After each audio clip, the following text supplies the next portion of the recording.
Здравствуйте. Итак, я представлюсь. Меня зовут Лакшми Нараяна Дас. Это мое имя, которое я получил при посвящении духовном. Мне 38 лет. Итак, сегодня я буду рассказывать о ведических писаниях, расскажу о ведических представлениях о времени. Завтра мы с вами поговорим о законе кармы и реинкарнации. Что-то вы вновь услышите, что-то, может быть, новое я расскажу. Третья наша программа будет посвящена ведическим представлениям о космосе, уфология.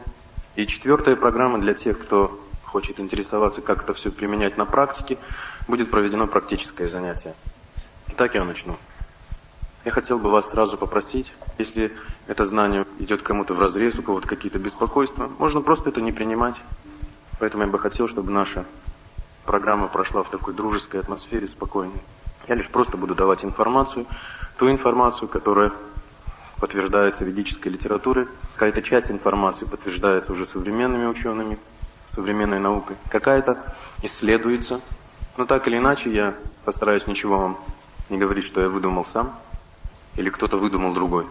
Какой-то человек, у которого есть какие-то претензии к знаниям, к миру. Итак, веды. Слово «веда» означает «знание». Не только в русском языке, но само слово «веда» имеет санскритское рождение. Санскрит – это язык, на котором раньше, более чем 5000 лет назад, в основном говорили люди нашей планеты. Существует по описаниям ведическим 84 диалекта санскрита. Сейчас часто я слышу, когда русские люди говорят, что санскрит произошел от русского языка. Нет, это противоречит самим ведическим произведениям. Есть определенные диалекты, которые мы находим в русском языке, а особенно мы находим эти диалекты в украинском языке. В этом, конечно, отношение Украины держит первое место. Это факт. После Индии, наверное. Потому что в Индии тоже все трансформировалось, и вы не услышите санскритской речи. Вы слышите хинди на разных его направлениях, разных диалектов. Но это также трансформация определенных диалектов санскрита. Сейчас очень много существует информации. Очень много людей пишут письма. Я читаю лекции в институтах, студенты спрашивают, магазины забиты русскими ведами, украинскими ведами, белорусскими ведами, эстонскими ведами, венгерскими ведами, японскими ведами, монгольскими ведами даже. Я удивлен. И каждая страна сейчас претендует на то, что она является носителем ведического знания, и что все остальные приняли от нее. Таковы признаки национальной обусловленности, государственной политики. Это естественно, когда есть какая-то очень великая идея, великая наука, то люди претендуют к ней. Почему? Потому что все люди были когда-то объединены этой культурой, этой философией. И почти в каждом народе мы можем найти подтверждение и писание. Также мы можем найти в устном творчестве подтверждение, что почти все страны мира имеют ведические корни. Все абсолютно. Вы не найдете ни одного народа, который не имеет какие-то ведические представления. И когда это знание сейчас широко стало распространяться, люди чувствуют, что это какой-то есть отголосок в их собственной культуре, особенно дохристианской, доисторической. Итак, попытаемся разобраться с вами более научно, обратившись к изначальным ведическим произведениям, которые сами уже говорят о себе. Откуда они, кто их записал и как они распространились в своих литературных и устных направлениях по всему миру. Итак, сами ведические произведения были записаны на специальных листах пальмовых. Есть специальное изготовление пальмовых листов. Если вы записываете на них при определенном способе записи, то они сохраняются много тысяч лет. Десятки, сотни тысяч лет могут сохраняться. Изначальные ведические писания хранятся в таком месте Бадарикашрама, в Гималаях. И тот, кто совершает паломничество в Гималаях, он может посетить высокогорную эту местность Бадарикашрама. Это место паломничества. Туда очень сложно дойти. Но все-таки даже сейчас люди, имеющие неплохое здоровье и состояние, имеющие деньги, могут посетить это место. Также многие ведические произведения являются национальным достоянием Индии. Сейчас. Только лишь сейчас. Все эти произведения более 5000 лет назад, на заре века Кали, в конце Двапара-юги, то есть более 5000 лет назад, были записаны только одной личностью. Они были собраны воедино и записаны. Появляются первые записи. Этот мудрец Вьясадева. Вьяса означает разделять. Вьясадева Дваянпайна. Дваянпайна означает родившийся на острове. Он жил на перекрестии рек Ганги и Ямуны. То есть, если мы будем говорить, это на самом деле территория современной Индии. Сейчас очень много идет разговоров о семиречии, о российском принадлежности, о российской или о странах бывшего СНГ. Центром ведического мистицизма в прошлой культуре была бывшая территория СССР. То есть, в частности, Россия, Украина, это все были ведические отдельные провинции. Но столицей была Хастинапура, современный Дели. Итак, Вьясадева записывает эти произведения в этой области, на перекрестии двух рек, Ганги и Ямуны. И он разделяет одну большую Веду на 4 части. Риг, ритуалы, Ригведа, мы узнаем о таком разделе ведического знания, Ригведа, Самаведа, Яджурведа и Адхарваведа.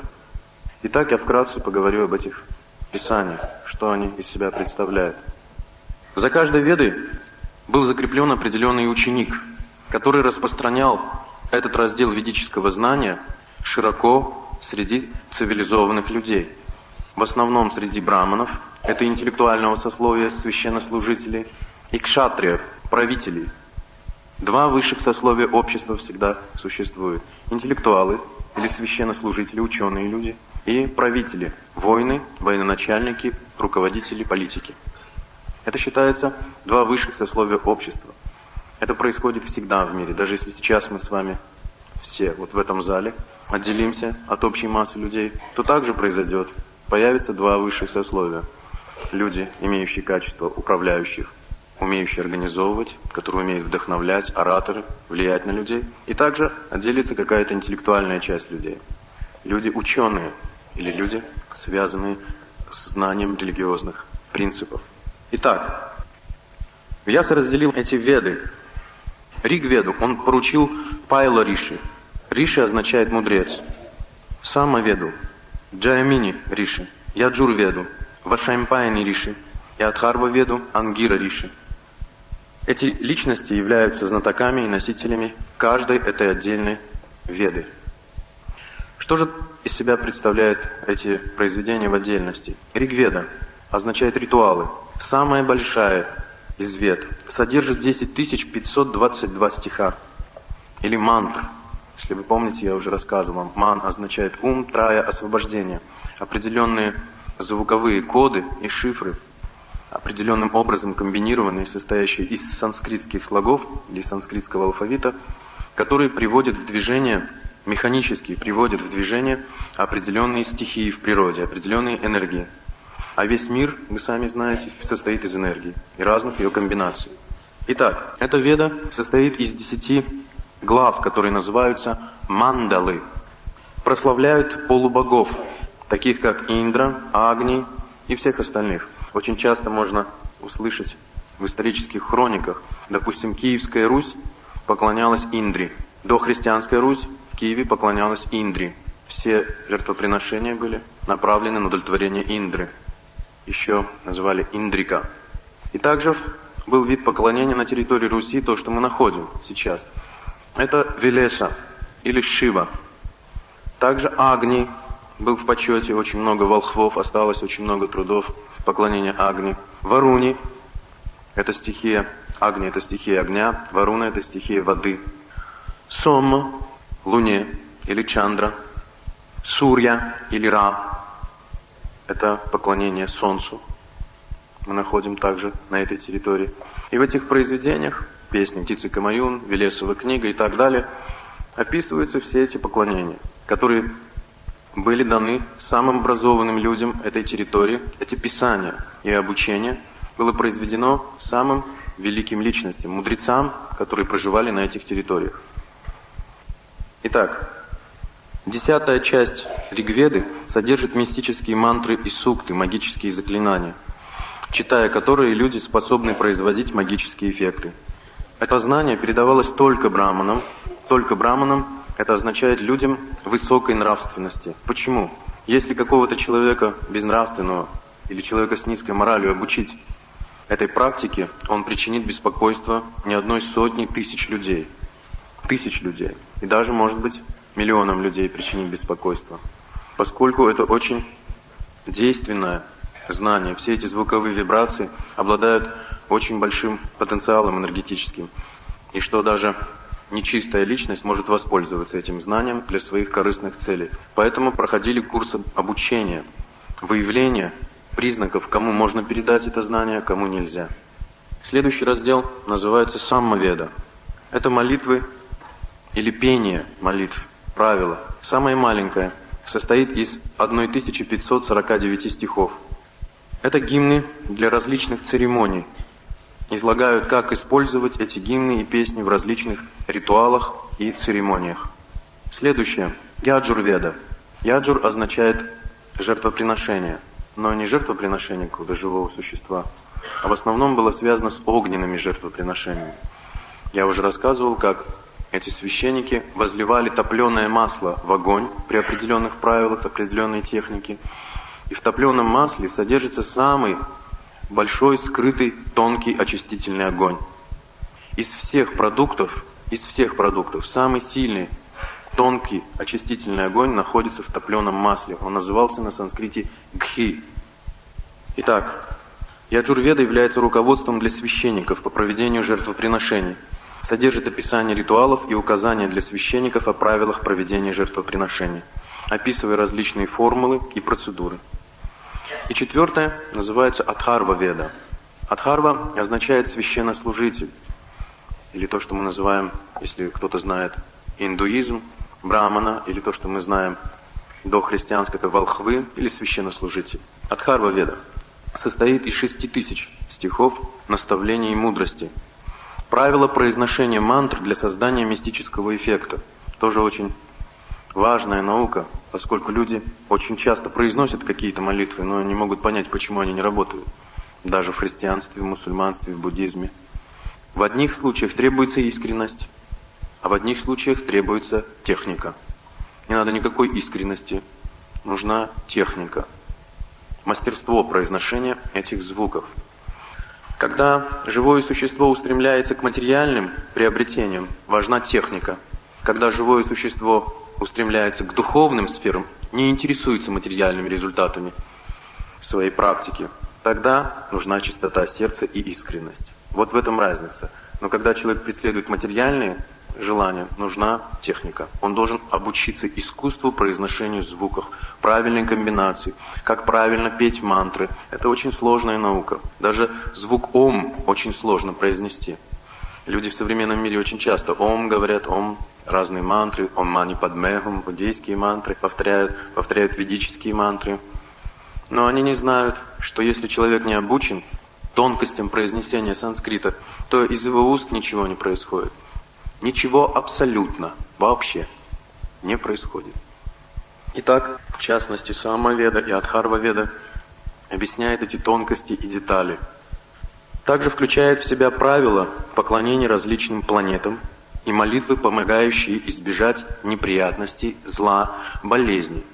Вот очень часто можно видеть, как люди лечатся разными травами, лекарствами, но ведические произведения говорят, что те, кто находится на очень высоком интеллектуальном уровне, никогда не прибегают к лекарствам, к хирургии, каким-то побочным таким подручным средствам. Говорится, у того, у кого есть очень хороший интеллект, может понять могущество слова или звуковой вибрации. Вот мы говорим всегда, да? Слово лечит и калечит, да? Почему так говорят? Что словом можно лечить куда более эффективнее, чем любым лекарством, любые таблетки и все. Но люди не знают этой науки. Сейчас в современном мире практически это знание отсутствует. И есть разные тренинги, гипноз, но мантры это совершенно другое. Называется мантра-йога.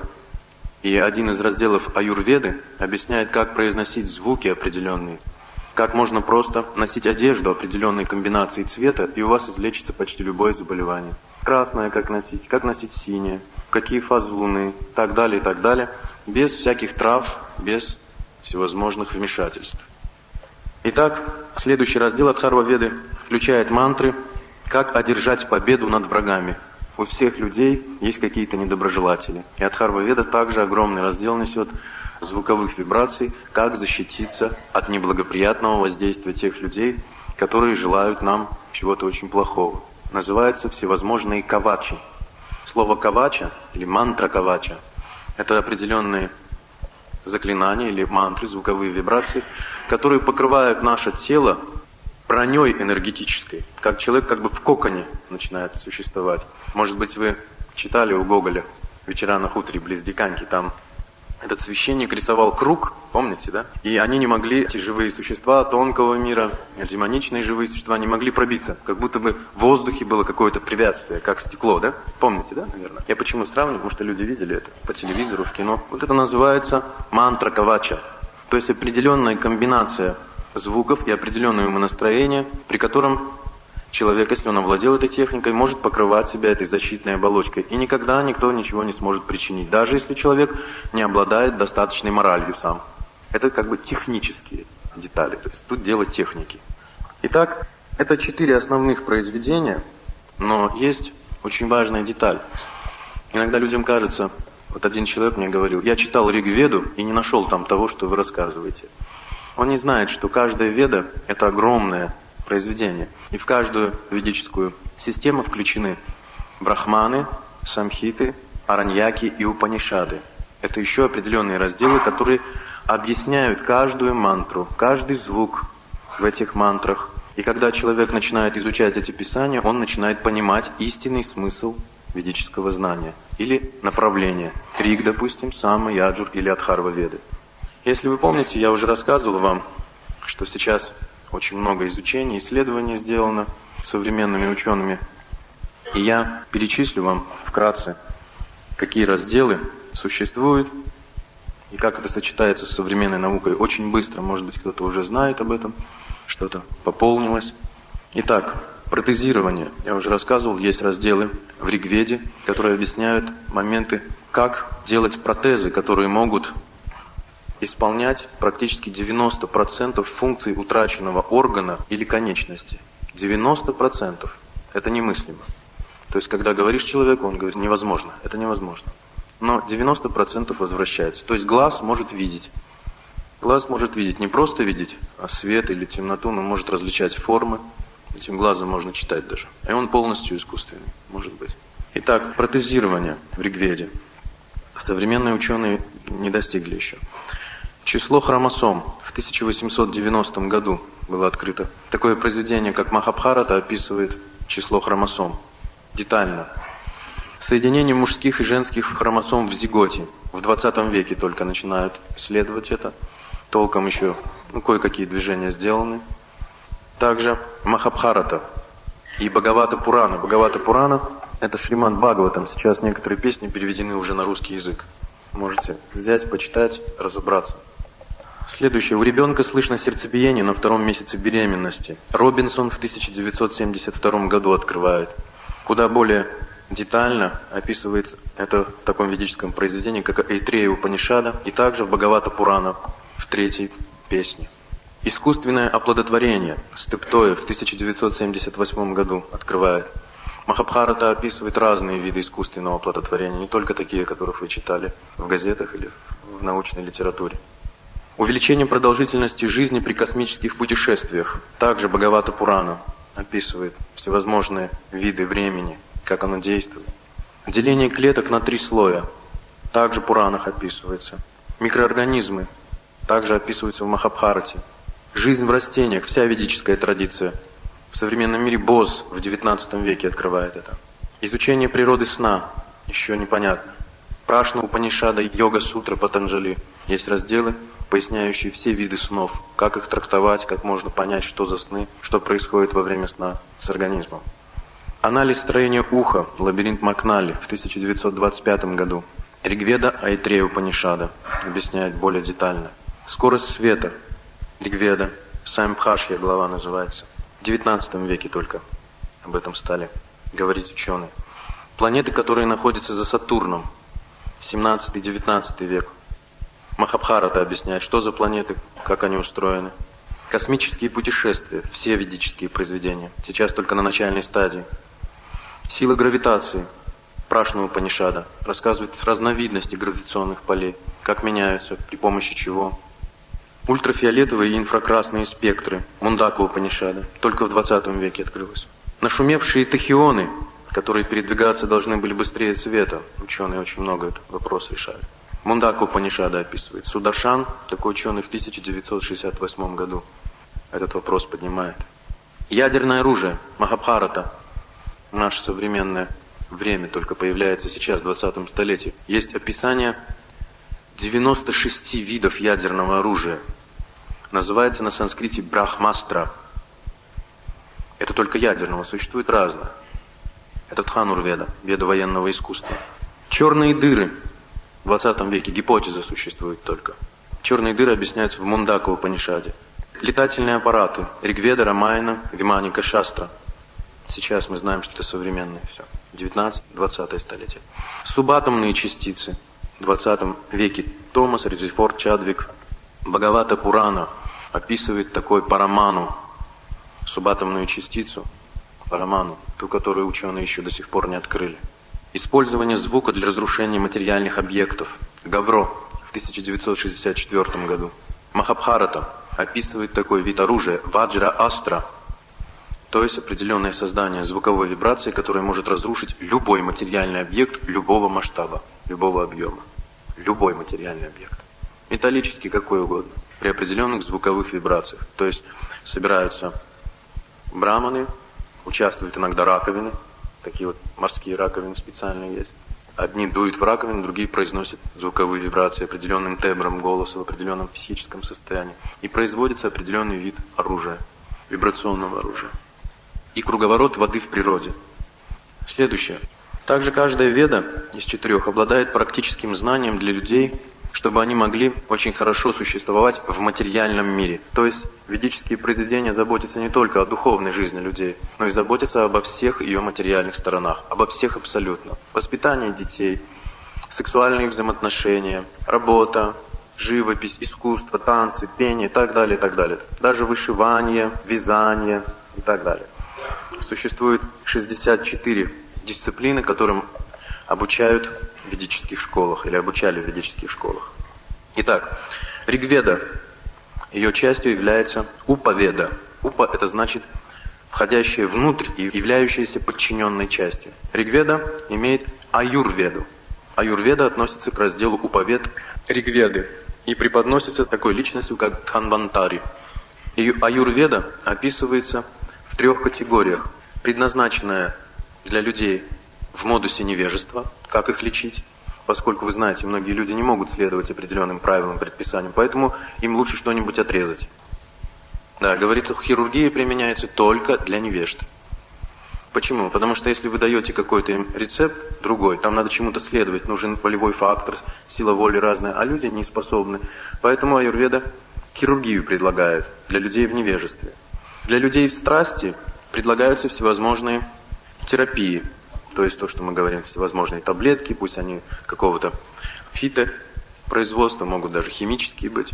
И для людей в благости другие виды.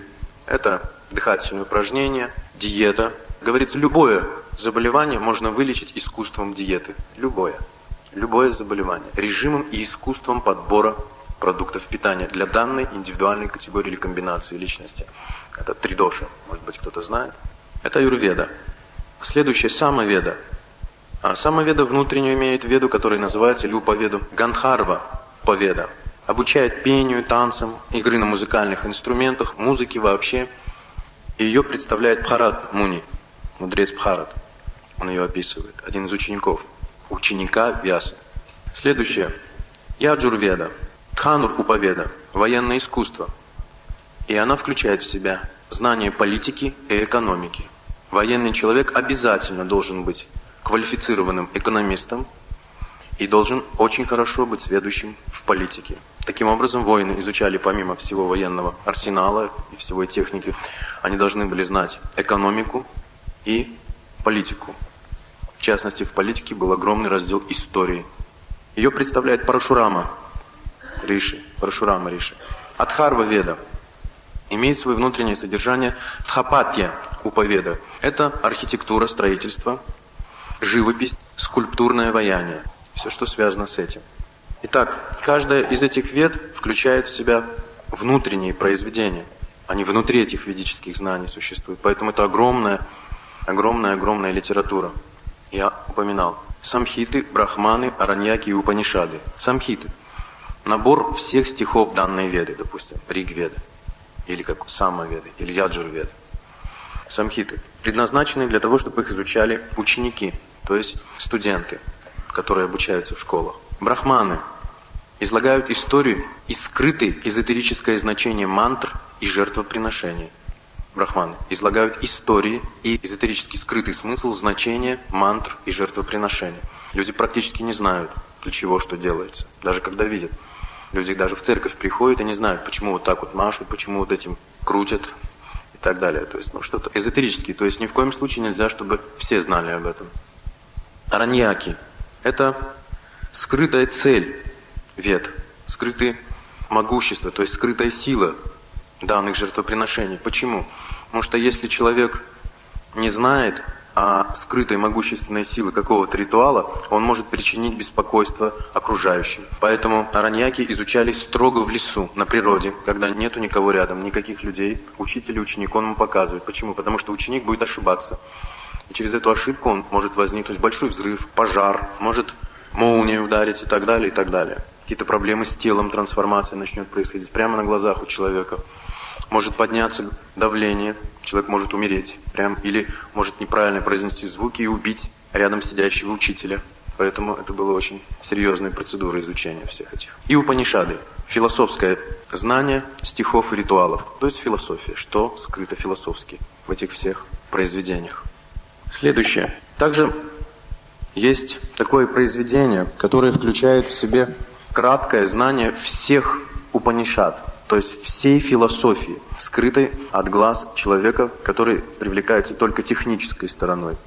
И Бхагавад-гита является центром, ее называют жемчужиной всей философии ведической. И ее могут воспринять только люди с очень хорошим интеллектом и чистой моралью. Поэтому также изучалась философия Бхагавад-гиты постепенно, по степеням. Следующее. Произведение, которое называется Итихасы. Итихасы, которые включают Махабхарату и Рамаяну, такие древние эпические произведения. Далее существует 18 Пуран. Слово Пурана означает совершенный или полный. Еще перевод санскрита этих слов означает древний или старый.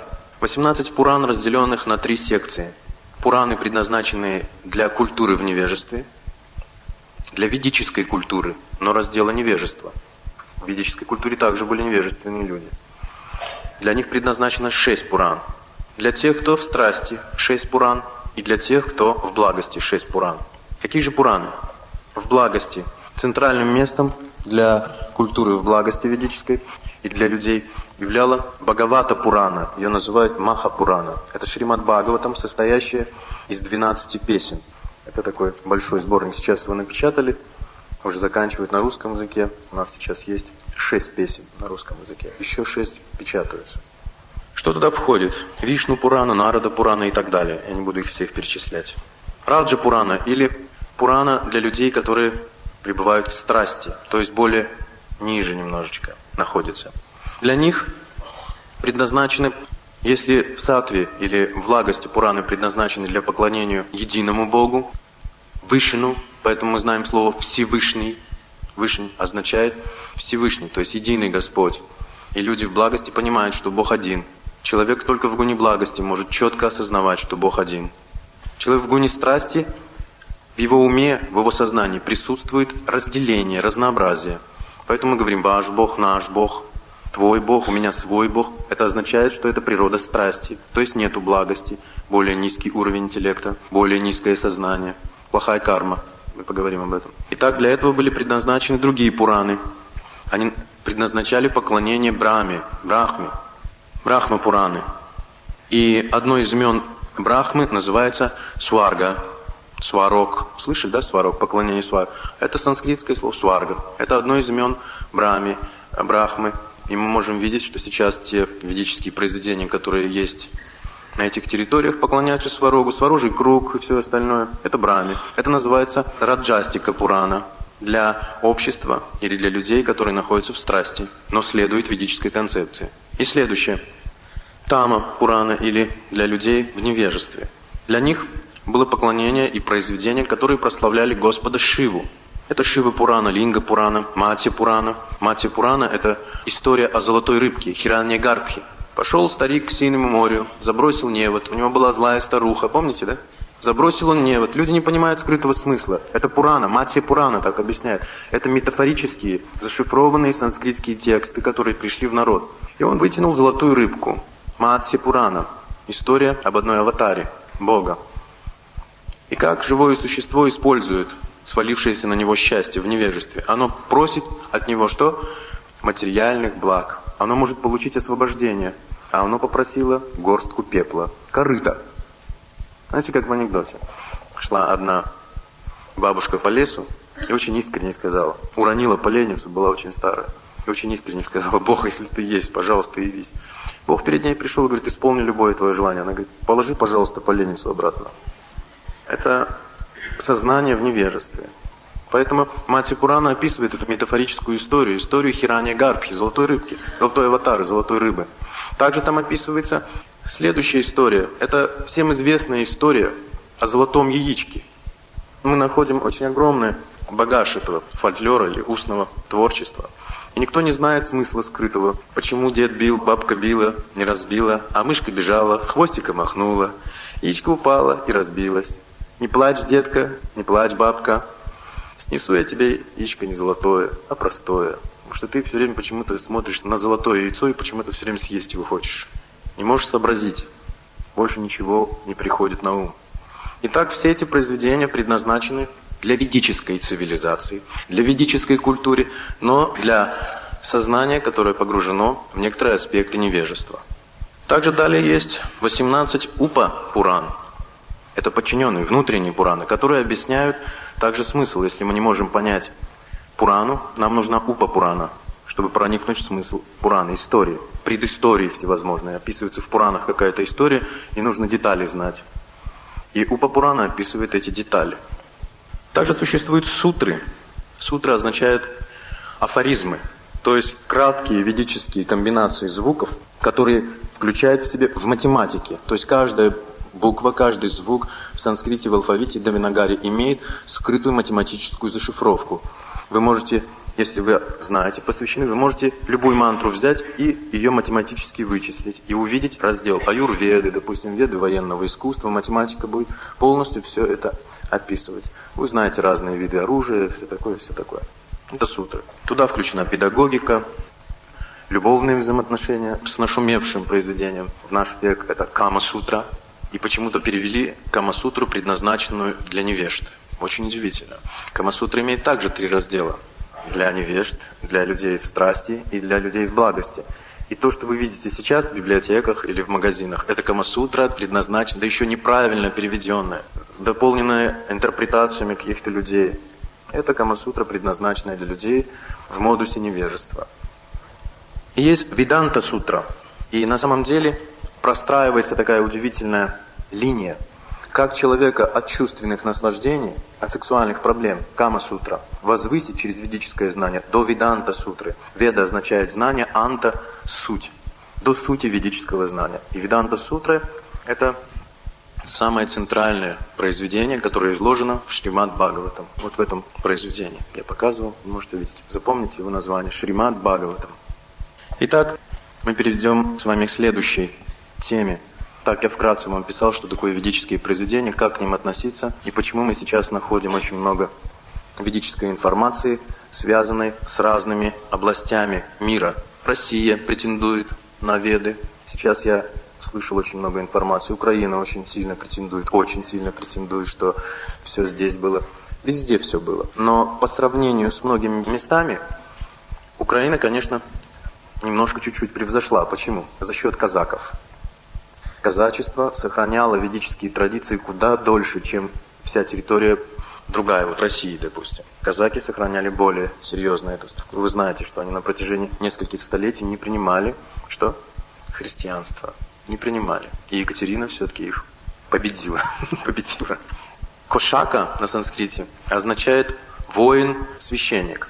То есть браман, кшатрия, смешанное положение. Воинствующий священнослужитель. Кшатрия. Коша означает шикар, или такой вот то, что называется оследец. Видели, да, бритая голова есть такое. На сахасрара чакре такая. Это люди ведической концепции, это ведическая культура, остатки ведической культуры. Итак, шкалы времени. Ведические шкалы времени. Удивительная тема, время. Поскольку все мы с вами движемся во времени. Сегодня вот времени не хватает, видите? Время у вас сейчас, время у всех, домой надо идти. Смотрите, как время, какую роль играет время. Рождение, старость, болезни и смерть. Все во времени. Родился и умер. Время. И время настолько центральное место занимает в нашей жизни, что мы порой даже не осознаем, с чем мы сталкиваемся. И поэтому также ведическая наука объясняет, веды объясняют этот удивительный фактор – время, на котором построено все. Знание, память, отречение, закон кармы, причинно-следственная связь. Если мы говорим настоящее следствие прошлого и причина будущего, мы все время говорим настоящее, прошлое и будущее. Мы говорим о чем? О времени. И все пропитано тонкой потенцией времени. Мы растем со временем. Даже мы сейчас думаем, и наши мысли движутся где? Во времени. За сколько секунд мы успели подумать? Все измеряется временем. Мы все находимся в измерении времени и пространства. И все наши чувства с вами измеряются временем. Поэтому мы говорим, ничего, со временем все успокоится. Время все лечит, да? Что-то у нас умирает, что-то с нами происходит такое, или радостное. Мы говорим, со временем и радость исчезнет. Скоро плакать будешь. Или говорим, со временем и слезы твои высохнут, будет все со временем стерто. Поэтому время очень важное знание. Тот, кто, говорится, не может использовать правильно время, он всегда остается в проигрыше. Поэтому в Бхагавад-гите говорится, тот, кто не знает режима сна, еды, отдыха и работы, не может стать совершенным йогом. Слово йога означает связь. Связь со Всевышним. Тот не может стать совершенным в общем. И когда мы говорим режим, мы подразумеваем что? Время. Время сеять, время жать. Итак, время на санскрите называется кала. И второй аспект дара. Каландара. Дающий время. И у нас у всех есть слово календарь. Дающий время. Календарь. Это санскритское слово. Каландар. Дающий время. Кто дает время? Всевышний. Высшее проявление. Итак, начинается с описания такого промежутка времени, очень удивительного, который называется Махакалпа или Великий цикл Махакалпа. Это цикл, когда создаются все материальные элементы. И он продолжается 622 триллиона 80 миллиардов земных лет. Это цикл создания материальных элементов. Называется на санскрите Махакалпа. Махакалпа. 622 триллиона 80 миллиардов земных лет. Следующий цикл описывается, это срок существования материальной Вселенной. Наша материальная Вселенная не вечная, и она материальна, не духовна. И говорится, все живые существа, которые находятся в материальном мире, являются духовными живыми существами, которые получили материальные тела. И находятся в материальной Вселенной, и сроки материальной Вселенной ограничены. 311 триллионов 40 миллиардов земных лет – таков срок существования материальной Вселенной. Мы с вами прожили сейчас, в данный момент, 155 триллионов 250 миллиардов лет. Мы живем прямо такой, как полдень, вселенский полдень. Мы ровно половину. Еще впереди ждет приблизительно такой же срок существования Вселенной. Следующее. Этот цикл называется Викалпа. Ви означает большой или величественный. Мы говорим великий. Ви – это тоже из санскрита. Лика означает личность. Есть какая-то личность. Великий, мы говорим, большая личность. Викалпа – большой цикл. Был Махакалпа, теперь Викалпа – большой цикл. Следующее описывается, это один день, космический день во Вселенной. Один день. Он равен 4 миллиардам 320 миллионам земных лет. Это день Вселенной. Поэтому можно видеть, как в Библии описывается, Бог сотворил землю за 7 дней. И люди иногда почему-то странно так мыслят. Они думают, что вот он в понедельник начал, во вторник, в среду, в четверг, в пятницу и к воскресенью уже завершил и отдохнул. Но речь идет о космических днях, как минимум. И один космический день длится 4 миллиарда 320 миллионов земных лет. Его называют Калпа, или День Брамы, День Сварога. управляющего божества материальной вселенной. Следующее. Одна кальпа, или один вселенский день, разделен на 1000 периодов, которые называются чатур-юги или дивья-юги, состоящие, чатур значит из 4, состоящие из 4 эпох. Эпохи на санскрите называются юги. Юга значит эпоха. Золотая эпоха, сатья-юга, длится 1 728 000 земных лет. На земле процветает огромная цивилизация. Все пребывают в благости. Говорится, все люди хамсы. Хамсы — это значит не знающие порока. Все эти люди живут долгую жизнь в одном теле, 100 000 астрономических лет. Но психологически они воспринимают такую длительную жизнь, как 100 лет. Говорится, что сколько бы ни жило живое существо, оно будет воспринимать психологически это как 100 лет. Даже если мы будем жить 10 лет, психологически мы будем воспринимать их все равно как 100. И если мы будем жить 100 000, мы психологически будем воспринимать как 100. Но астрономически 100 000 лет живут люди в сатья-югу в одном теле. Почему? Карма. Продолжительность жизни связана с пуньей, с благочестивым потенциалом. Завтра мы с вами поговорим, почему есть коротковеки и длинновеки, как это происходит, почему есть негодяи, которые живут 100 лет. Есть очень хорошие люди, которые не доживают их до 20. Мы завтра с вами будем обсуждать, на чем это основано. Почему? Опять же мы изучаем с вами что? Время. Смотрите, каждому отводится свое время. И эта наука времени объясняется в Ведах очень глубоко. Итак, люди очень большого роста, огромного размера. Веды говорят о очень больших измерениях времени и пространства. И иногда люди в шоке. Почему? Потому что мы сейчас с вами в другом измерении времени и пространства. Поэтому если нам сейчас сказать о росте человека в сатья-югу, или мы говорим 100 000 лет он жил, у людей такое сомнение, те, которые, не может быть, кто знает. Если сказать о росте, у человека вообще проблемы начинаются. Если мы сейчас живем с вами столько, представляете, во сколько раз длиннее жизнь людей в сатья-югу. Так вы можете представить, во сколько раз их тело больше нашего? Что даже страшно сказать. Не скажу. Серьезно, не скажу. Уже решил. Потому что иногда говоришь на программах, и у людей какие-то проблемы начинаются. Люди как бы не готовы, что ли, услышать. Они вот 100 000 лет воспринимают так с улыбкой. Но когда им про рост людей говоришь, они сразу... И у некоторых людей, у 70% даже гнев начинается. Потому что человек сразу мерит, какой он.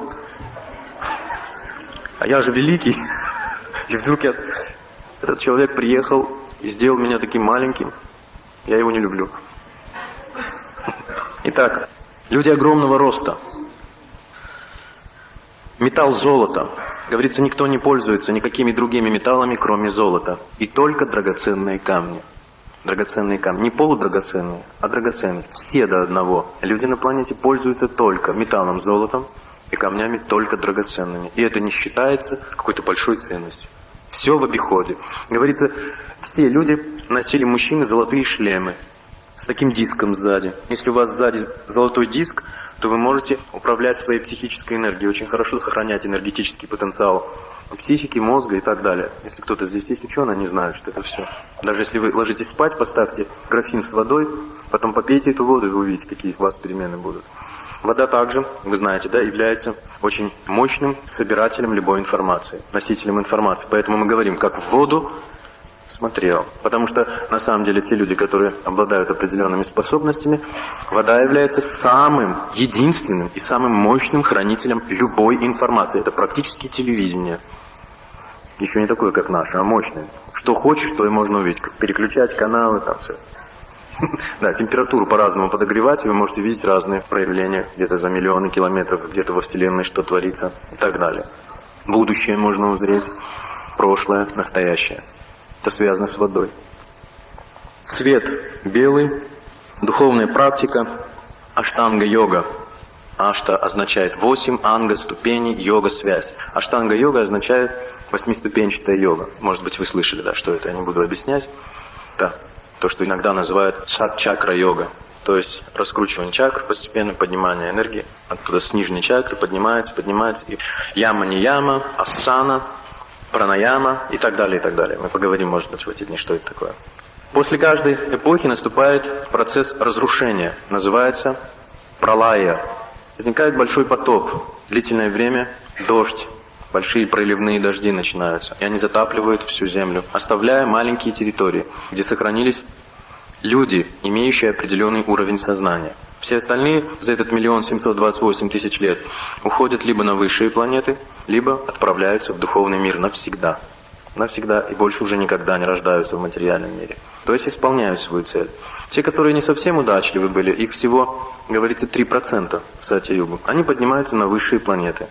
И там наслаждаются более высокими материальными чувственными наслаждениями, чем уровень Земли. Так же, как вот мы с вами живем, допустим, сейчас на Украине, но вы знаете, вот, допустим, в Голландии куда более чувственных наслаждений больше. Уровень повыше, да? Согласны с этим? Что там получше, чем на Украине?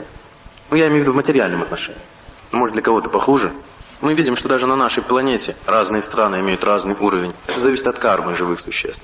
И так они получают очень высокий кармический статус и уходят с этого уровня на более высокий. Там получают больше чувственных наслаждений, более совершенные тела, красоту, богатство, знания и отреченность определенную. И сжигают этот потенциал кармы. После этого возвращаются сюда обратно. Все делается через землю. Чтобы подняться вверх, надо родиться на земле. Чтобы уйти в духовный мир, нужно родиться на земле. Чтобы упасть в ад или в низшие планетарные системы, также нужно родиться на земле. Земля – центр, и она все определяет. Земля. Называют ее Бхумандала. Итак, после этого разрушение называется юга-пралая, разрушение после юги. Остается некоторая часть людей, которые должны будут начать новую эпоху. Она называется Трета-юга. Или Серебряный век. Он длится 1 296 000 лет. Продолжительность жизни людей в 10 раз сокращается в соответствии с их кармой. То есть это уже более худшее рождение в Трета-югу. И люди уже живут 10 000 лет. 10 раз меньше, чем те, кто жили 100 000 лет. Они также меньше ростом уже. Их сенсорика в 10 раз ухудшается. Люди века Сати очень совершенны. Они практически обладают разными ситхами и упаситхами. Способность передвигаться по воздуху, то есть то, что мы сейчас находим как левитация. Телепортироваться могут, то есть двигаться в эфире быстро через эфирные коридоры. Могут слышать на дальних расстояниях, видеть на дальних расстояниях. Могут по разным предметам определять историю владельца и так далее, и так далее. То, что сейчас практически мы не способны применить в своей собственной жизни. У нас нет такого сенсорного статуса.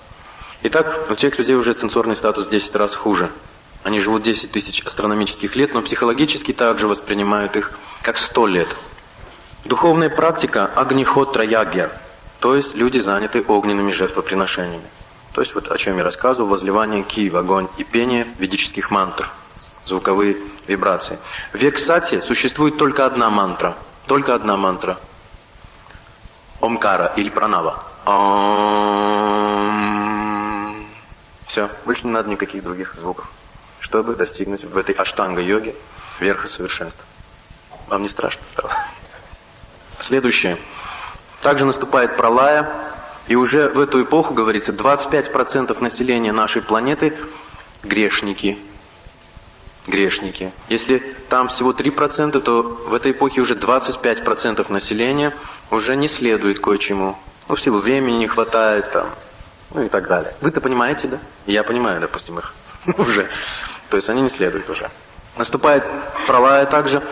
И вся Варна Санкара, нежелательное население планеты, которое не успело также подняться на высшие планетарные системы или возвратиться назад в духовный мир, в трансцендентный мир, они остаются, чтобы начать новую эпоху. Они начинают новую, два пара-югу, медный век, который длится 864 000 земных лет. Продолжительность жизни людей в эту эпоху 1000 лет, в 10 раз сокращается, и значит их размеры тоже уменьшаются. Их сенсорика уменьшилась, они меньше видят, меньше слышат, меньше понимают, меньше воспринимают, обоняют, осязают и меньше додумываются в 10 раз, чем предыдущие. Даже философию им тяжело постигать. В 10 раз они, как бы это выразиться по-русски? Да, вы правы. Духовная практика в эту эпоху считается поклонение божеству в храме. Делается скульптурное изображение духовной формы Господа, как описывается в священных писаниях. Допустим, мы говорим, в Библии описано, Бог создал человека по образу и подобию. Да? Он, значит, похож. Так люди делали изваяния Бога по описаниям, какая у него корона в ведах описывается, какие у него атрибуты, как он выглядит. И есть целая наука, как делать скульптуру Бога. Наука – это не просто, как мы там сейчас вообразили и рисуем что-то. Это целая наука. Все должно быть по-научному. И проводились большие, назывались арча-пуджи. Это такие пышные церемонии в храмах, очень пышные, богатые церемонии. Все люди посещали храм и в храме поклонялись. божествам. Итак, это два пара юга. Цвет синий, металл медь. И наступает наша эпоха, то, что мы сегодня с вами наблюдаем. Четвертое. В два пара юга, я забыл пояснить, полнаселение планеты уже считаются неблагочестивыми. 50/50. Уже, значит, много конфликтов, много войн, всего остального. Появляется агрессивная среда. И половина на половину. Очень тяжело жить становится. Очень тяжело. И наступает также пралая, и наступил век Калли, сегодняшняя эпоха. Она длится 432 тысячи лет. Началась в 3102 году до нашей эры. То есть чуть больше 5000 лет мы с вами прожили век Калли уже. Продолжительность жизни людей равна 100 астрономическим годам, которые они воспринимают как 100. Но также есть описание, что в течение первых 5000 лет жизнь людей очень сильно сократится. Говорится, на 30% она сократится приблизительно. Это на самом деле произошло, так ведь, да? 70 в среднем лет это такое. Ну, где-то больше, где-то меньше, но люди до 100 лет это большая редкость, это единицы. Я думаю, что из десятков тысяч лишь единицы доживают до 100-летнего возраста. Вы согласны с этим? До 100-летнего. Это также описывается, что в век Кали первые 5000 лет будет повальная деградация. И, говорится, 75% общества в век Кали все грешники. И всего 25% людей, склонных к благочестивой деятельности. Вот почему так тяжело жить в век Кали. Вот почему у людей... Это правда, когда люди говорят, что в эту эпоху зло куда большие размеры имеет, чем добро. Это на самом деле так. И когда у нас есть такое ощущение, что как бы плохому здесь больше доступа, чем хорошему, это факт. Потому что в век Кали 75% общества греховно и всего 25% склонно к благочестию, но находится под сильным давлением 75%. И эти 75% создают цивилизацию, мировую цивилизацию, мы видим это повсеместно в разных странах, и оказывают очень сильное влияние на этих оставшихся 25%. И эти 25% вынуждены принять их ценности и их законы. И они очень сильно страдают. 25%, я думаю, 25% здесь собрались. Да, на самом деле это факт. Потому что есть способность к выслушиванию этого знания. Греховные люди сейчас бы даже время тратить не стали на это. Вы же согласны с этим? Даже время не стал бы человек тратить. Зачем это? Какую-то ерунду слушать это. Так думает человек. Потому что его способность к восприятию уменьшается. Его определенные факторы мышления, морали, нравственности, то, что мы называем, они становятся меньше. В силу определенных кармических реакций за совершенные неправильные поступки. Завтра мы это будем с вами обсуждать. Итак, духовная практика санкиртана-яги, воспевание святых имен Бога. Цвет желтый, металл железо. Практически сейчас золото, мы не наблюдаем драгоценных камней, все железо. Везде железо в основном. Итак, я вкратце опишу, что мы находим в подтверждение в разных остатках культур в современном мире. Я уже говорил об этом. Мы находим в древнегреческих писаниях упоминания о такой структуре. Древнегреческие писания, в частности, Аратос такой был, историк, это первое тысячелетие до нашей эры, упоминает в своих работах общество прошлых, золотой век. Он говорит, люди жили 100 тысяч лет, они были великанами.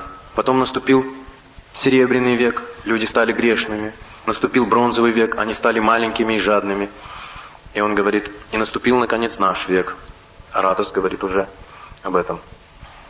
Сейчас я процитирую, как он говорит. В Серебряный век лучшие люди ушли в великие земные горы, спустившись однажды наказать людей за их злые дела. Самые великие горы — это Гималаи.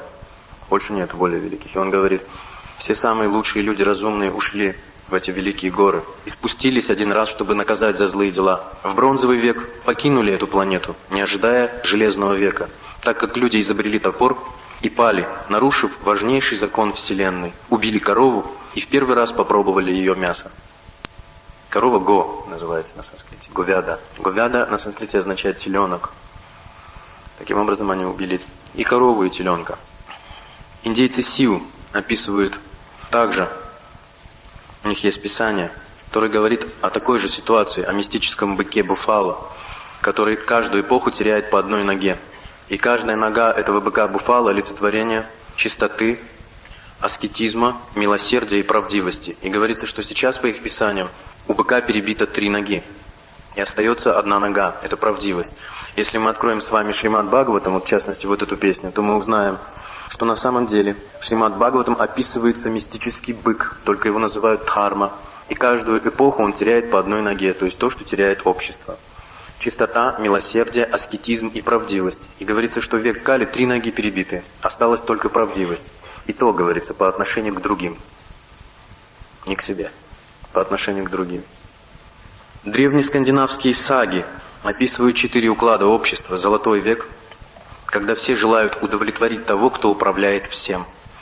Люди-великаны и живут долго. Серебряный век, принесший насилие. Бронзовый век, эпоху ножей и мечей, расколотое общество. И железный называют Рагнарок, после которого мир возвращается к золотой добродетели. И они описывают также разрушение земли и обители полубогов. Обитель полубогов у них называется Асгар. И они говорят, что со дна из подземного мира вырывается огромный огонь и уничтожает землю и даже обитель полубогов. Это также сочетается с ведическими знаниями, что каждые 4 миллиарда 320 миллионов лет наступает частичное разрушение, когда низшие, средние и часть высших планет сжигается огнем Вселенной. 7 солнечных лучей трансформируют 7 солнц. Вы, может быть, слышали, да, школы 7 лучей? Слышали, да, где-нибудь это? Есть школа 6-го луча, 7-го луча. Это все отголоски ведического знания. Далее. Записи Порфирия, 300-й год нашей эры. Он описывает. Соратник Александра Македонского Калисфен послал Аристотелю вавилонские трактаты о движении звезд, покрывающие период в 31 тысячу лет. Таким образом, я к чему это говорю? Христианская теория разбита полностью. Они говорят, что 7 тысяч лет от сотворения, так ведь, да? От сотворения 7 тысяч лет. И он говорит, вавилонские трактаты, которые описывают период в 31 тысячу лет движения звезд. То есть, и значит, наука существует цивилизация очень развитая, которая отслеживает движение звезд, то есть понимает, как звезды влияют. Целая астрономия, астрология. Вавилонский историк Беросус описывает общее время правления вавилонских царей до потопа. И он описывает, до потопа цари правили уже 432 тысячи лет. То есть, Двапара-югу он даже описывает. И он там описывает, что они были огромного роста, совершенно другого сознания и даже другой генетики, другое строение тела. То есть раса другая. Также мы находим подтверждение в Библии. Очень удивительно, Библия, не зная того, подтвердила всю ведическую эту систему. В Ветхом Завете описывается продолжительность людей до потопа. Прошлая эпоха. В прошлую эпоху люди должны были жить 1000 лет и быть больше ростом. Естественно. В Библии описывается до потопа. Адам 930 лет жил, Сив 912, Енос 905, Каинан 910, Малиилил 895, Мафусал 969, Ной, вот эта история с Ноем ковчегом, 950. И описывает Енох в возрасте 365 лет, был забран на небо в одном теле, в своем теле. Также следующее описание библейское, после потопа описывается. То есть наша эпоха наступила, значит жизнь должна сократиться. Библия описывает. Сим 600, Арфаксад 438, Сала 433, Фалик 239, Авраам 175, Исаак 180, Яков 147, Левий 137 и Моисей в возрасте 120 лет глубоким стариком умирает. Смотрите, от 1000 лет до почти до 100. Резкое сокращение жизни и всего остального. Также описываются признаки века Калли, отличительные черты эпохи нашей. Говорится, пьянство, незаконные связи с женщинами, убийство животных и поедание их плоти и азарт. Сокращается продолжительность жизни, милосердие, память, моральные и религиозные принципы. Чистая благость практически отсутствует. Таковы признаки века Кали, то есть нашей эпохи. Завтра я вам расскажу в Писаниях, что описывается, как предсказано, как цари в век Кали будут облагать государство налогами. Подчеркивается очень тяжелая налоговая система. Удивительно. 5000 лет назад было уже предсказано, что будет очень сильная налоговая политика. Описываются разные события, какие семейные взаимоотношения. Итак, следующее. В век Кали, говорится, будут присутствовать в нашем обществе 4 вида так называемых образованных людей. То, что мы сейчас на самом деле видим. Ведавада раты, занимающиеся изучением вед. Это одна категория людей, самых разумных. Какие вот они, разумные люди. Следующие похуже их. Майяпахритагьяни, самозваные боги, или то, что мы называем сенсоры. Сенсоры, вы знаете, что такое? Экстрасенсы. Экстрасенсы, самозваные боги. Майяпахритагьяни, это предсказание. Кто в обществе будет считаться разумным. Асурабхавам. Асура означает демон. Или демоны, устанавливающие свои законы, атеисты. И Нарадхама. Авторитеты материального мира или правители, живущие вне законов, выдумывающие собственные законы. И сами же им не следующие. Итак, сейчас расшифровка. Кто такие Веда, Вада, Раты? Это предсказано было, что будет в обществе век Кали такие знаменитости. Отрицают Пураны, которые являются авторитетными объяснениями ведических истин, предназначенными для всех светских людей. По-своему будут комментировать ведические писания, претендуя на положение. Не знают истинной цели Вед, будут пренебрегать авторитетом великих последователей, великих духовных учителей прошлого, и будут иметь обыкновение давать собственные толкования. Таким образом, будут вести людей не по истинному пути возвращения к Богу, а в темнейшие районы невежества. Это Веда-Вада Рата, это те, кто как бы Веды будут представлять, не авторитетно. Следующее. Майяпахритагьяни. Майяпахритагьяни, это сенсоры. Будут зависеть только от денег. Бхога-йоги их будут называть. Будут объявлять себя Богом или разными воплощениями или мессиями. Не будут задумываться над противоречиями, которые будут порождаться их психикой. Будут очень влиятельны и завоюют большой авторитет среди людей. И есть описание таких личностей очень интересное. Один, этот такой вот сенсор. Как ни странно, это описывается как сенсоры. 3 асадху. 3 человека, которые будут изображать себя святых. Асадху. Но на самом деле они сенсоры. И есть предсказание. Один будет Маркша. Звук Ша на С. Это Маркс. Дарвина. И Хрейда. Это Фрейд. И следующее. Асурам. Асурам Бава. Будут жить по принципу нельзя, но если очень хочется, то можно. При усилении материальных желаний меняют законы, так как не знают и желают контролировать материальные желания. Вот такие личности и описываются народхамы. Народхамы – это низшие среди людей, переводится на санскрите народхамы, низшие среди людей. Это те, кто займет очень высокое положение в обществе. Итак, сейчас я вам расскажу о другой категории. Панчакроша. 5 уровней сознания, описанных в ведических произведениях. Хотелось бы не оставить без внимания. Есть такое произведение, сейчас уже несколько глав переведены на русский язык. Это произведение, о котором я говорил в прошлом году, Бхавишья Пурана. Сейчас все-таки перевели на русский язык. У меня сейчас есть часть даже этого произведения с собой. Ее назвали на русский язык «Ведические предсказания и пророчества», эту книжку. Это часть. Там описываются вот эти предсказания, что и как будет происходить в будущем. Какие перемены будут в обществе, в природе. Какие будут даже изменения человеческих типов. То есть люди, тело человеческое будет меняться также постепенно. И так далее. Итак, там описывается начало века Кали. Первые 5000 лет – это период деградации. И будут описаны авторитетные практики или учения, которые будут распространены в этот период, эти 5000 лет. Первым является предсказание появления Будды. Будды, или тот, кого в миру звали Сиддхартхи Гаутама. Это мирское имя. Потом он стал Шакьямуни. Мы видим упоминание Шакьямуни. Это уже мудрец, посвященный в ведическое знание. И потом он становится известным как Будда. Это все одна и та же личность. Иногда люди не могут понять, почему так одна и та же личность называется разными именами. Итак, есть предсказание. В начале Кали-юги Всевышний явится в провинции Гая, как Господь Будда, сын Анджаны. Он придет, чтобы ввести в заблуждение тех, кто завидует верующим. Итак, мы находим первое упоминание об авторитетном знании. Буддизм.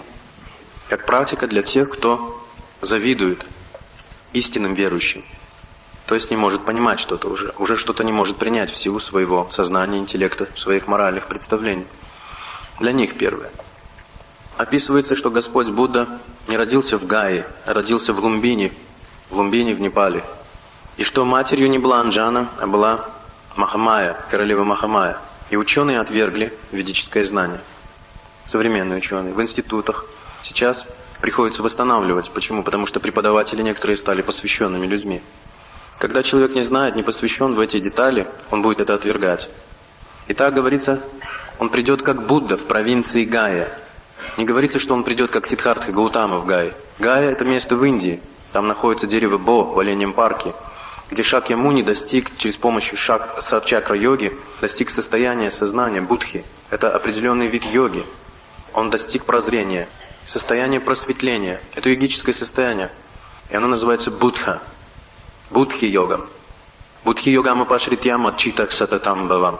Бава — такое состояние блаженства, возвышенное, просветленное состояние духовного блаженства. И он на самом деле стал Буддой только в Гае. И духовно был рожден, как бы перерождение произошло, новое рождение в новом сознании. Поэтому говорится, он как Будда будет рожден в Гае.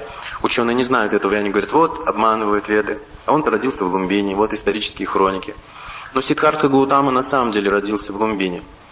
И говорится, его матерью станет Анджана. Но историки все, это на самом деле его матерью была царица Махамая. Но ровно через 3 дня после родов она умерла. И в Ведах указывается на такой удивительный аспект, который называется саптамата. Или, если человек является мудрецом, то у него есть что? 7 матерей. Если он на самом деле цивилизованный, он должен знать науку. Поэтому называется у каждого мудреца, у каждого риши есть 7 матерей. Матришка или матрешка. Матрешка. 7 матерей. 7 матерей. Что за матери? Первая называется Атмамата. Мать, дающая рождение, то есть та, которая родила, родившая. Следующая. Кормилица, или Дхатри называется. Следующая. Жена духовного учителя, Гуру Патни. Жена священника, Брамани. Жена царя, Раджапатни. Корова, Гомата или Тхену. И мать-земля, Притхи. Все это матери человека, который находится в знании. Он знает, что вот эти 7 женщин являются матерями.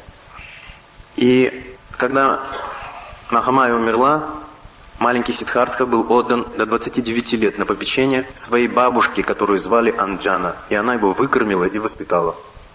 Таким образом, она также считается его матерью. И также было устранено и это.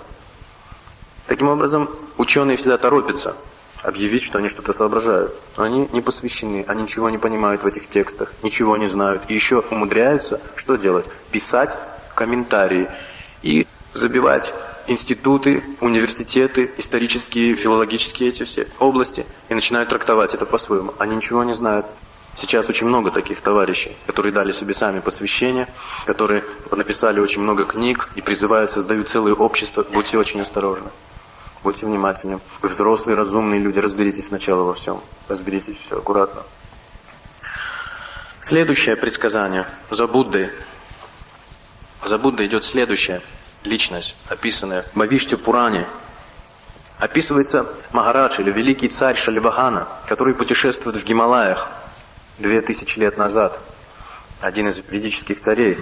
И он натыкается высоко в Гималаях, в одном мистическом месте, на личность, на садху. Садху — это означает преданный Бога. Он натыкается на садху в белых одеждах, и он спрашивает его, кто ты, садху? И он отвечает ему на санскрите. Говорится, что он отвечает ему на идеальном санскрите. Он говорит ему, «Иша путра чамам видхи кумари гарбхи самбавам ахам иссамасихи намаха». Я есть Сын Бога, рожденный от Девы, и ты должен знать об этом. Люди будут меня называть Иисус Мессия.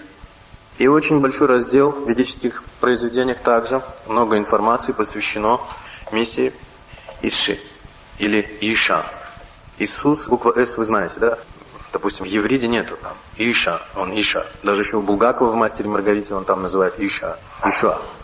Иша на санскрите означает Ишвара. Бог. Иша значит от Бога. Слово «Христос» тоже удивительное слово. Вы знаете, да? Немец бы как сказал «хорошо»? «Хорошо», да? Поэтому Христос Криш Тоша. Криш — это Всевышний. Кришна или Кришна называют на санскрите. Это все привлекающий Бог. А Тоша означает удовлетворить. Есть одно из имен Господа Шивы, Ашутоша, тот, кого очень легко удовлетворить. Криштоша означает тот, кто удовлетворяет Бога, то есть Божий помазанник. Итак, слово Христос также означает, что Божий помазанник. Это не фамилия. Это определение личности, которая пришла с определенной миссией. Если вы будете знать язык, то там будет не Христос, а будет Криштош. Криштоша.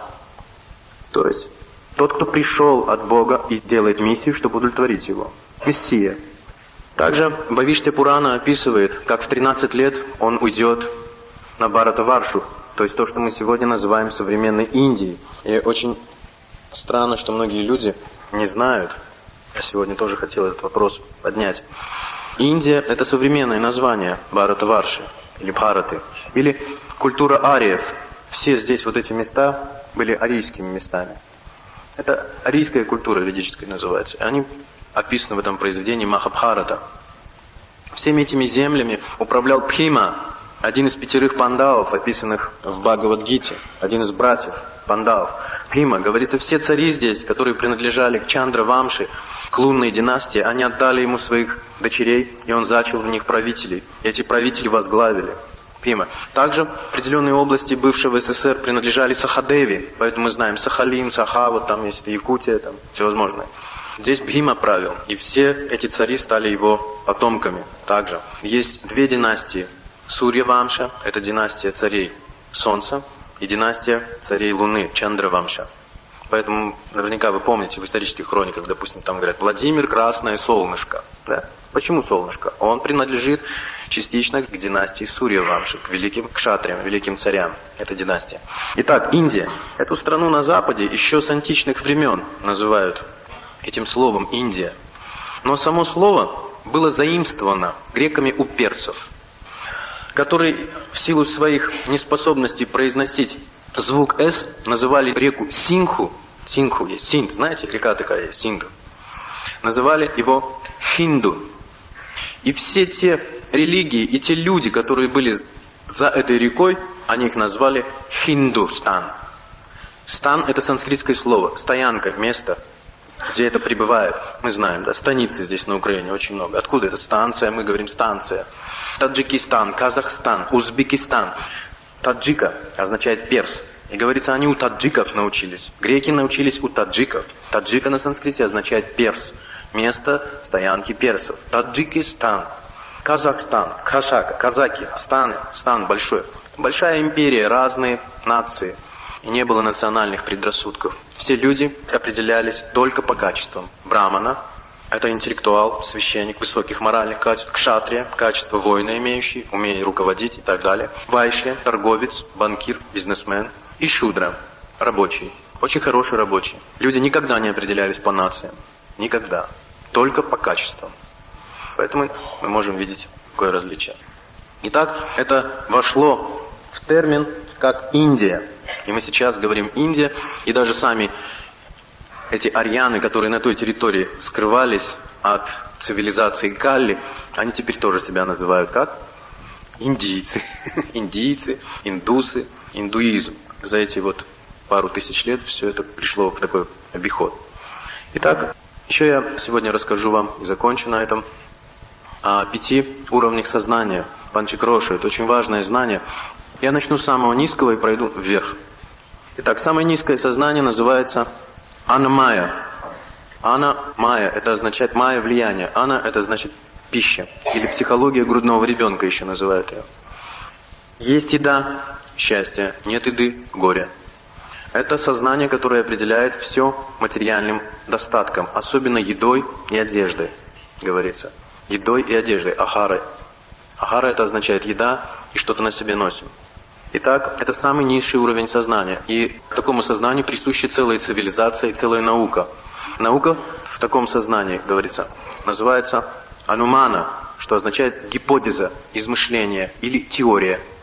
То есть вы не знаете точно, вы даете какую-то теорию. Ее все принимают и думают, что это правильно. Допустим, как Дарвин дал теорию эволюции живых существ. И он ошибся. Не просто ошибся, он с самого начала знал, что она ложная. Он этого австралопитека фальсифицировал, взял кости обезьяны и человека, создал это переходное звено, ибо оно было помещено в Нью-Йоркском музее.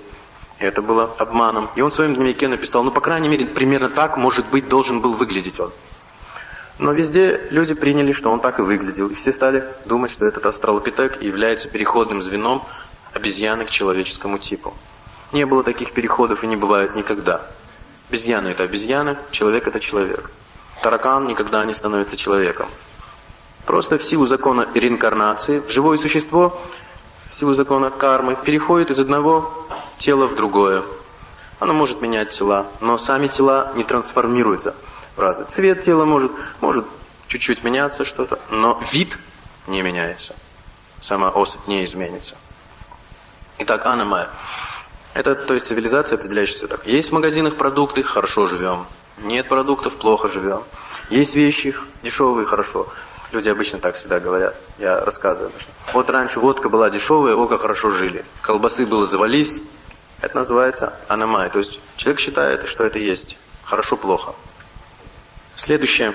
Более высокий уровень сознания называется пранамая. Прана означает жизненный воздух или все, что связано со здоровьем. Правильное питание, регулируемая жизнь, оборона и так далее. Это пранамая. Все со здоровьем связано. Люди говорят, как здоровье? Вы подходите к кому-то и говорите, ну, как здоровье? Здравствуй. Что вы имеете в виду? Здоровье. Все спрашивают, ну, как здоровье? Ну, лишь бы не болел. Все остальное ерунда, лишь бы не болел.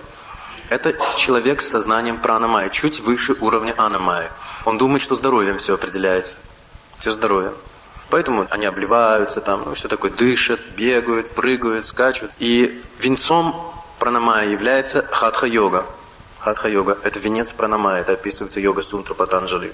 Пьют урину и так далее. Да, занимаются всевозможными лечениями. Одно слово аюрведа, и они уже все. Пойманы. Это пранамая. Потому что у всех тел, у всех болезней человек думает, самое главное не болеть, здоровье. Иначе как наслаждаться-то больному? И также есть цивилизация, есть наука на этом уровне, она называется пратьякша. Пратьякша смешанная с ануманой, с гипотезой и с чувствами. Если я чувствую, что-то есть, значит это есть. Если я не чувствую, этого может быть и нету. Тоже такое. Следующее – мана-майя. Мана. Мана означает ум. Это уже выше здоровья. Поэтому говорят, ты слишком здоровый, а я зато умный. Уже мозги, на этом уровне уже мозги начинают цениться. Аномая. Человек начинает размышлять на тему истинного смысла жизни, начинает выдумывать разные правила и предписания, ограничения, основанные на неправильном понимании духовной жизни. Вот очень часто можно видеть, когда люди говорят, прям душа вышла, и фотографии можно видеть в журналах, тонкое тело там, знаете, и они говорят, вот это душа, кто-то говорит, взвешали душу, 12 миллиграмм вешали. 12 миллиграмм.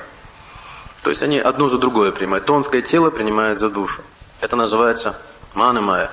И верхом совершенства мана-майя является поклонение высшему разуму, некоему разуму Вселенной. Что во Вселенной есть некий высший разум, к которому все подключены. И все на подключке находятся эти люди. Да, я не шучу. Все они медиумы, контактеры и так далее. Где-то у них всегда корабль, где-то там стоит, он всех сейчас собирает, скоро шарахнет и так далее. Все знаете, что это мана-майя. Они очень интересуются НЛО. Это прямо любимая тема. Это уровень мана-майя. Более высокий уровень называется дальше, 4-й, высокий. Вигьяна-майя. Вигьяна означает духовная мудрость. Появляется. Человек начинает различать дух и материю. Очень четко отличает дух и материю. На этом уровне человек знает, что есть грубое тело материальное и есть тонкое. Грубое дехо, состоящее из воды, земли, огня, воздуха и эфира. И тонкое, сукшма-шарира называется, состоящее из ложного эго, интеллекта материального и материального ума. И на уровне вигьяны человек не принимает себя как тонкое и материальное тело. Он знает природу души. Он постиг не только природу грубого и материального тела, он постигает природу души и четко разделяет. И к людям начинает также относиться. Видит какие-то обусловлены грубым телом больше, поэтому они своей нации пекутся о чем-то еще. Кто-то тонким телом обеспокоен, а кто-то на самом деле занят поисками духовных сфер, боли.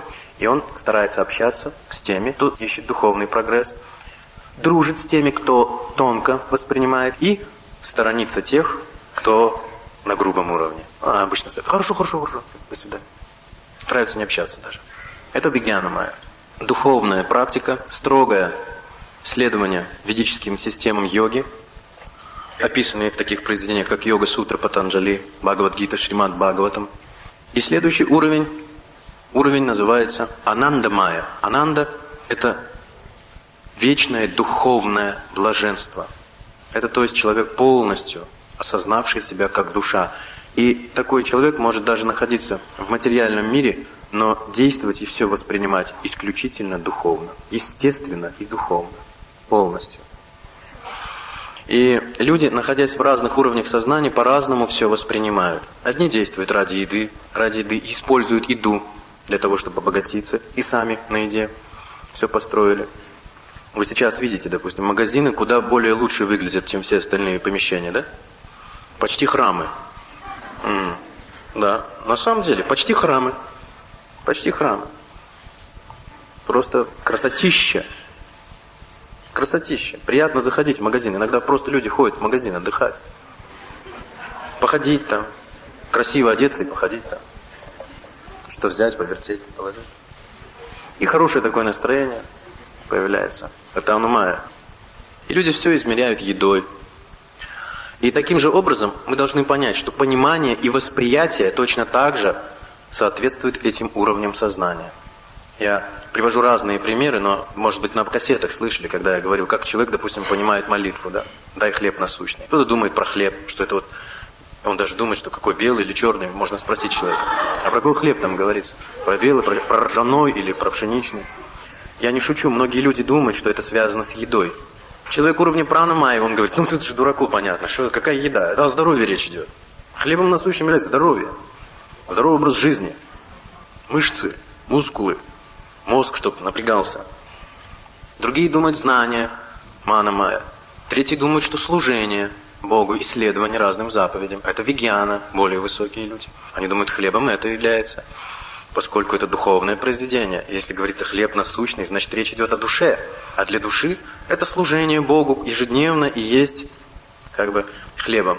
А Ананда-майя что думает? Что жизнью или хлебом души является любовь.